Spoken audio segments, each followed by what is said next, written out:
అన్నీ బాగున్నప్పుడు స్తుతించడం చాలా సులభం. కానీ ఏమి బాగోలేనప్పుడు, అన్నీ కోల్పోయినప్పుడు, అన్నీ పోగొట్టుకున్నప్పుడు, అన్నీ విరుద్ధంగా జరుగుతున్నప్పుడు, ప్రతికూల పరిస్థితుల్లో, దుఃఖంలో ఎవరైతే స్తుతిస్తారో వారు దేవునికి బహు ఇష్టలు.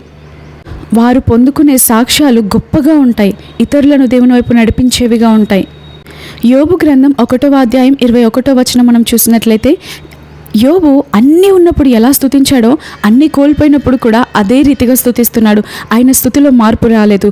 యెహోవా ఇచ్చెను, యెహోవా తీసుకొని పోయెను, యెహోవా నామమునకే స్తుతి కలుగును గాక. పాపం యోబుకు తెలీదు, దేవుడు ఇచ్చాడని కరెక్ట్గానే పలుకుతున్నాడు, కానీ దేవుడే తీసేసుకున్నాడు అని అనుకుంటున్నాడు.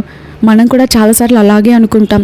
దేవుడు గర్భఫలం ఇచ్చినట్టే ఇచ్చి తీసేసుకున్నాడు, దేవుడు ఉద్యోగం ఇచ్చినట్టే ఇచ్చి తీసేసుకున్నాడు, దేవుడు ఈ యొక్క బహుమానం ఇచ్చినట్టే ఇచ్చి తీసేసుకున్నాడు, దేవుడు ఈ గొప్ప కార్యం చేస్తాడు అని అనుకున్న వేళలో ఇది విరుద్ధంగా ఇలా చేజారిపోయింది అని మనం బాధపడుతూ ఉంటాం.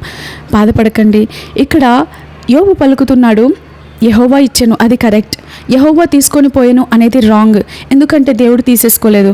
దేవుడు తీసేసుకోవడానికి అనుమతి మాత్రమే ఇచ్చాడు. అదంతా దొంగిలించింది సాతానుడు. ఈరోజు మీరు ఏదైనా పోగొట్టుకున్నారా? ఆ పోగొట్టుకున్న వేళలో కూడా, అన్నీ కోల్పోయిన వేళలో కూడా, మీ యొద్ద నుండి దొంగిలించబడిన వేళలో కూడా, ఈ దుఃఖ సమయంలో కూడా మీ సంతోషం మీ యొద్ద నుండి దొంగిలించబడిందేమో, మీ ఆరోగ్యం మీ యొద్ద నుండి దొంగిలించబడిందేమో, మీ ఆస్తి మీ యొద్ద నుండి దొంగిలించబడిందేమో, మీ భర్త యొక్క ప్రేమ, మీ భార్య యొక్క ప్రేమ, మీ బిడ్డల ప్రేమ మీ యొద్ద నుండి అది దొంగిలించబడి ఉందేమో. కానీ అయినా కూడా మీరు ఆ స్థితిలో కూడా అన్నీ ఉన్నప్పుడు ఏ రీతిగా స్తుతించారో ఇప్పుడు కూడా స్తుతించగలుగుతారా? అయితే దేవుడు మీకు రెండంతలుగా ఇస్తాడు. ఆమేన్. బైబిల్ మనల్ని ప్రోత్సహించేది అన్నీ బాగున్నప్పుడు మాత్రమే స్తుతించండి అని కాదు. ప్రతి విషయం నందునూ ప్రభువుకు స్తుతి చెల్లించాలి. ఇలాగ చేయటం మన విషయంలో దేవుని చిత్తమై ఉన్నది.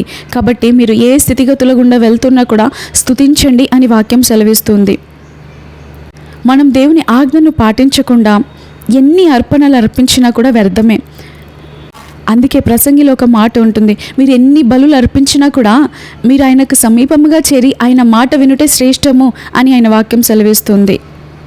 మనమైతే దేవుడు ఏది అడిగితే అది ఇవ్వడానికి సిద్ధపడతాం.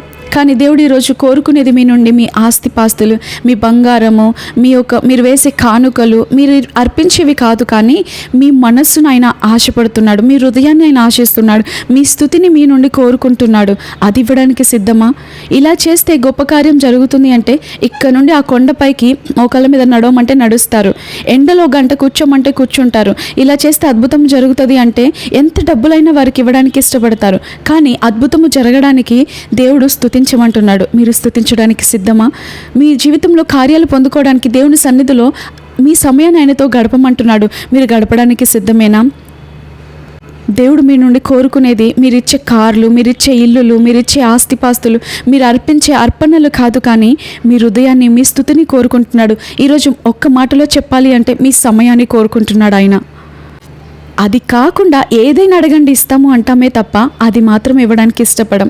ఎందుకంటే మనకున్న సమయం అంతా కూడా పని చేసుకోవడానికి, పిల్లల్ని చూసుకోవడానికి, ఇంకా వ్యాపారాలు చేసుకోవడానికి, వాటిని ఎలా వృద్ధిపరచుకోవాలి అని నేర్చుకోవడానికి ఇష్టపడతాం. ఇంకా అంతేకాకుండా ఫోన్తో గడపడానికి ఇష్టపడతాం. ఫోన్తో రాత్రంతా గడపడానికైనా ఇష్టపడతాం.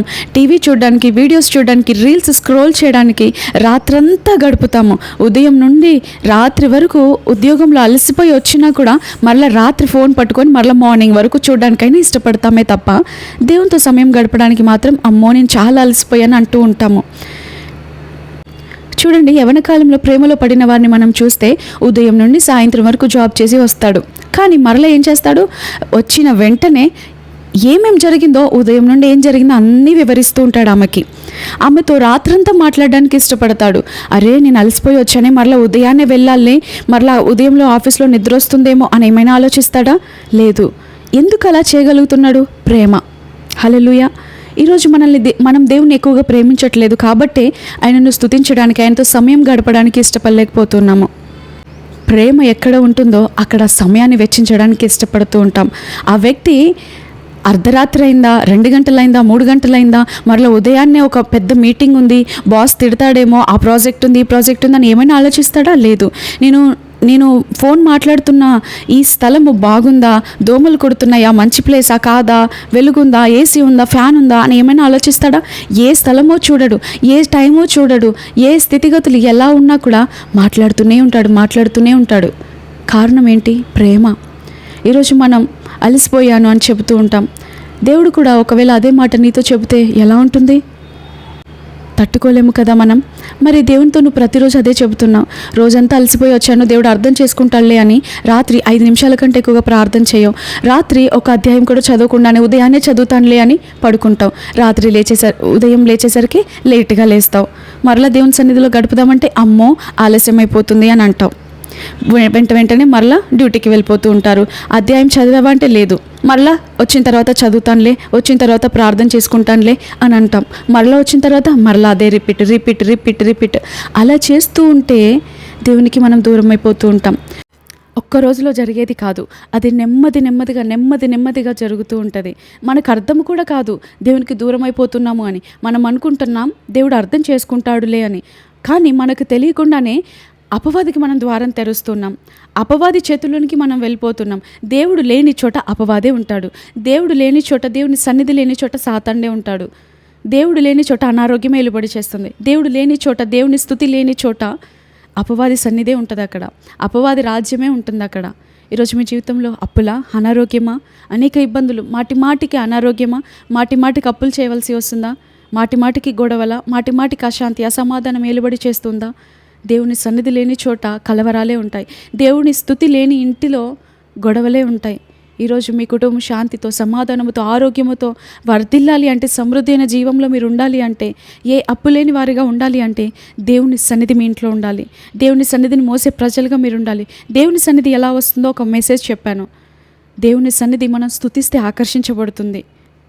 మనం మన దుఃఖ సమయాల్లో కూడా స్తుతిస్తూ ఉంటే ఆయన మన కీడులను మేలుగా మారుస్తాడు. మన అవమానంలో కూడా స్తుతిస్తూ ఉంటే మన అవమానాలను ఆశీర్వాదాలుగా మారుస్తాడు. మనం చేయని తప్పులు, నిందలు మనపై వేయబడుతుంటే ఆ నిందలో కూడా ఆయనను స్తుతిస్తూ ఉంటే మన నిందను ఆయన పూదండగా మారుస్తాడు.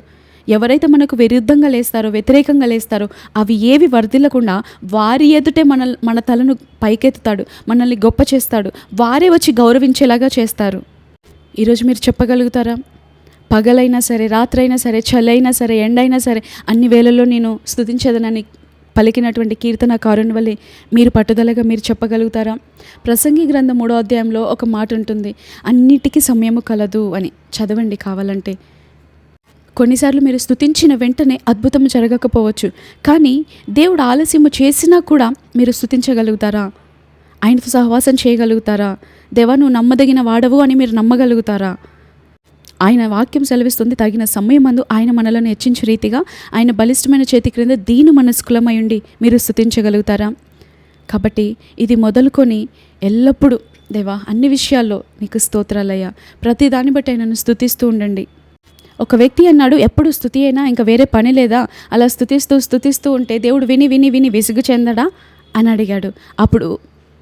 అప్పుడు సేవకులు అన్నారు, మీరు ఒక్కసారి గాలి పీల్చుకుంటే సరిపోతుంది కదా, మీరు ఎడతెగగా గాలి ఎందుకు పీల్చుకుంటున్నారు? మీ గుండె రోజుకు ఒకసారి కొట్టుకుంటే సరిపోతుంది కదా, రాత్రింబగళ్ళు మీ గుండె ఎందుకు కొట్టుకుంటుంది? మీ గుండెతో మీరు చెప్పండి, అయితే ఒక్కసారి కొట్టుకొని నువ్వు ఇంకా కొట్టుకోవడం మానేసేయి అని మీరు చెప్పండి, ఎలా ఉంటుందో అప్పుడు మీకు అర్థమవుతుంది అని.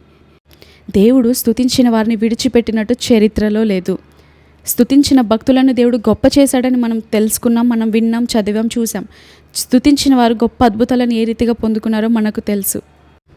స్తుతి ఆ పరలోకపు రాజుని మన యొద్దకు తీసుకొస్తుంది.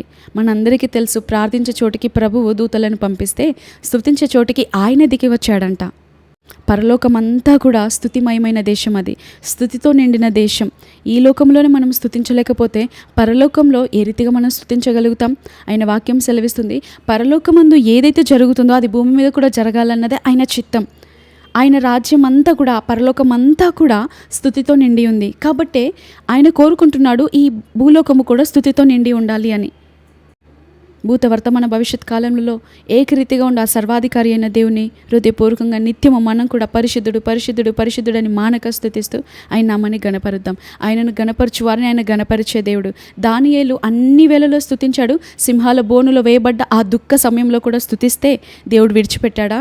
సింహాల నోలను మూసి దానియేలు దేవుడే జీవం కలిగిన దేవుడని దేవుడు గొప్ప చేయలేదా? షద్రక్ మెషక్ అబేద్నెగోల వారిని దేవుడు గొప్ప చేయలేదా? అబ్రహాముని విడిచిపెట్టాడా? యాకోబుని విడిచిపెట్టాడా? ఇస్సాకుని విడిచిపెట్టాడా? కరువు దినాల్లో కూడా దేవుడు 100 రెట్ల పంటనిచ్చాడు. ఎలా జరిగింది అదంతా? దేవుని స్తుతించేవారు వారు, దేవునితో సమయం గడిపేవారు వారందరూ. కాబట్టి ఈ రోజు నుండి దేవునితో అధిక సమయం గడుపుదాం, దేవుని అధికంగా స్తుతిద్దాం. ప్రజలతో ఎక్కువ సమయం గడుపువాడు ప్రభుతో ఎక్కువ సమయం గడపలేకపోతాడు. అందుకే ప్రభుతో ఎక్కువ సమయం గడుపుదాం. మన పనులన్నింటిలో దేవుని సహాయం మనకు నిశ్చయంగా అనుగ్రహించబడుతుంది. అట్టి కృపభాగ్యం దేవుడు మనకు అనుగ్రహించి నడిపించునుగాక. ఆమేన్.